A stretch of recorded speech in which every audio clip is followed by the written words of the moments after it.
everyone, let's talk about our meat tenderizer right now and show you guys A, why you should use a tenderizer, and B, why I love this one from Pampered Chef. So first and foremost, the bottom piece is removable and you can interchange it. So right now I have the spiky side on.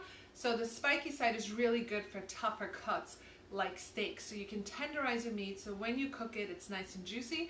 Or you can even tenderize it a little bit for your steak and then put it in a marinade, and all those juices like tend to go inside of your meat. So, and then the other thing you can do is you can unscrew it and you can put the flat side on. So the flat side is good for chicken breasts because you don't want to use the spikes on chicken breasts so it's going to fall all apart.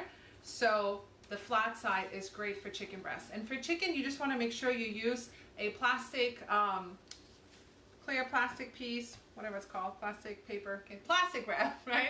And you tenderize your chicken that way, and that way you get your chicken breast nice and thinly and evenly, because a lot of times if you buy a chicken breast, one side is like this thick, the other one is this thin, so if you try to cook it, one side's going to be raw and the other side's going to be overcooked. So by tenderizing it with the flat side, you're going to get those nice chicken breast slices that are nice and even, and they cook in like 3 minutes on each side if you really tenderize them nicely. And a lot of times what this also does is basically turns your one thick chicken breast into two, right?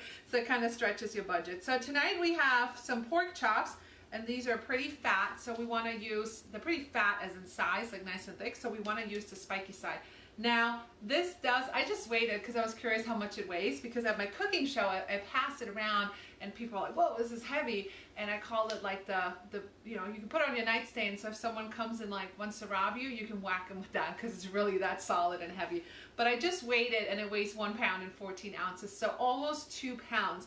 So that way you don't really have to put a lot of pressure on it. It basically like just falls on its own, right? So anyway, so we're going to use the spiky side for pork chops. The reason you want to use plastic wrap is so those juices don't go flying everywhere, and it keeps everything nice and clean. So just with a little bit of pounding, you can see I've almost doubled this in size. Now with the spiky side, you don't even have to be that tough because you don't want to break your meat. But this is great for frying because then your meat is a lot juicier and tender. But again, for cooking, it's going to cut down your cooking time. Your meat's going to be softer, and it's going to cook a lot more evenly. So I love tenderizing, especially if you're going to do like fried pork chops or fried chicken, and that again just makes your job so much easier. So meat tenderizer, live in action, makes your job super easy. Pound it out a little bit and look, this turned out nice and thinly. You can even cut off the fat if you like, and there you have it, live in action. Thanks for watching.